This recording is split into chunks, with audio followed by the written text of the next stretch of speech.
నువ్వు లేనప్పుడు నీ గురించి ఇతరులు ఏం మాట్లాడుకుంటారో అదే నీ బ్రాండ్. తెలివి ఒక వరం, కానీ దయ నీ నిర్ణయం. పని చేస్తాయని నీకు తెలిసినా పనులే చేయాలని నువ్వు నిర్ణయించుకుంటే చాలా అవకాశాలను వదులుకోవాల్సి వస్తుంది.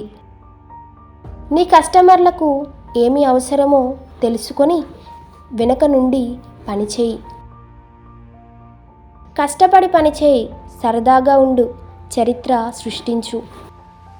నువ్వు ఎప్పుడూ విమర్శించబడకూడదు అనుకుంటే దయచేసి కొత్తగా ఏమీ ఆవిష్కరించకు.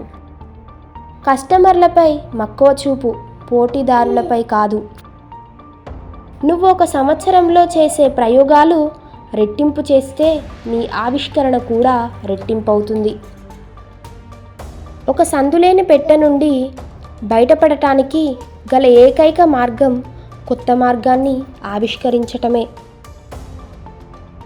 నీ వ్యాపార వివరాలు నువ్వు అర్థం చేసుకోకపోతే విఫలం అవుతావు. ఇది పనిచేస్తుందని నీకు ముందే తెలిస్తే దాన్ని ప్రయోగం అనరు.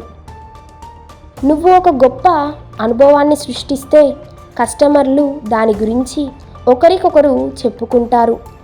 నోటి మాట చాలా శక్తివంతమైనది. వ్యాపారంలో అడిగే ఒక సాధారణ ప్రశ్న ఎందుకు అని. ఇది మంచి ప్రశ్నే, కానీ దీనికి సమానంగా చెల్లుబాటు అయ్యే ప్రశ్న ఎందుకు కాదు అని. నీ లక్ష్యంపై మొండిగా ఉండు, ముఖ్యం కాని వివరాలపై అనువుగా ఉండు. జీవితం చాలా చిన్నది. పనికి మాలిన వారితో నీ సమయాన్ని వృధా చేసుకోకు. ఈ వీడియో నచ్చినట్లయితే లైక్ చేయండి, షేర్ చేయండి, అలాగే మా ఛానల్ను సబ్స్క్రైబ్ చేయండి.